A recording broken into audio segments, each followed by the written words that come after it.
दूसरा सिनेमा चौक पे हमारा दुकान है।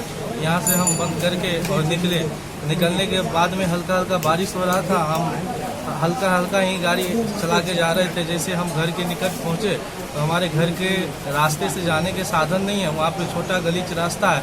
वहाँ पे जब अविंदर पासवान के घर पहुँचे, घर के निकट उससे कुछ ही दूरी पर हम पहुँचे तो वो लोग मने दारू शराब खा के और भी अज्ञात 4-5 आदमी था।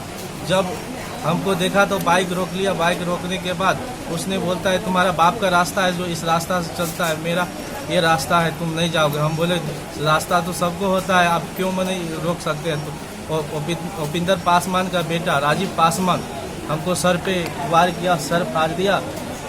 उस समय मेरे बैग में 45,000 रुपया मार्केट का था, वसूली करके हम लाए हुए थे और बिक्री भी था। उस बैग को वो लेके लापता कर दिया। फिर मैंने घर की ओर भागे तो मेरे घर में भी घुस के मेरे परिवार जितना भी था उसको भी मारपीट करने लगा। जब हमला किया गांव समाज का लोग वहां पे आया तो मैंने उसने भाग गया। भागने के बाद अज्ञात आदमी भी वहां से भागा और भागने के बाद वहां पर जितना भी आदमी था बोला अगर तुम लोग भी अगर इन लोगों का साथ दोगे तो मैं सबका नाम केस में जाके डाल दूंगा। कौन बोला ये बात? ये उपिंदर पासवान, मीरा देवी और राजीव पासवान, उसका बेटा कृष्णनंदन पासवान, ये सभी मिलके उसका पूरा परिवार। रोसड़ा थाना गए थे? रोसड़ा थाना सर गए हुए थे।